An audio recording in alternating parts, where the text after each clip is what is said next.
पहलगाम आतंकी હુમલામાં 26 લોકોના મોત બાદ સમગ્ર દેશમાં રોષ છે। આ વચ્ચે બનાસકાંઠાના પાલનપુરમાં મૃતકોને શ્રદ્ધાંજલિ અર્પણ કરી જનાક્રોશ મહારેલી યોજવામાં આવી હતી, જેમાં સ્થાનિકોની સાથે સંતો મહંતો પણ જોડાયા હતા। આ તકે મહામંડલેશ્વર રાજેન્દ્ર ગિરીએ નિવેદન આપતા કહ્યું હતું કે સરકાર વહેલી તકે આતંકીઓને જવાબ આપે, નહીતર સંતો બોર્ડર પર પહોંચી જવાબ આપશે।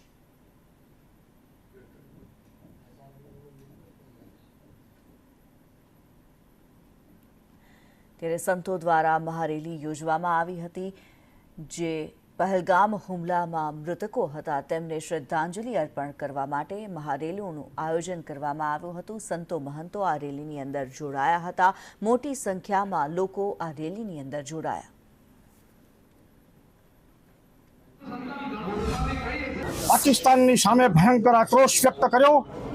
સાધુ સંતોએ પોતાના સેવકો ભક્તો સાથે સમગ્ર હિન્દુ સમાજને હાકલ કરી છે કે જો ભારત સરકાર પાકિસ્તાનને ટૂંક સમયમાં જડબાતોડ જવાબ નહીં આપે તો સાધુ સંતોએ મેદાનમાં ઉતરી અને સરહદ ઉપર જવું પડશે।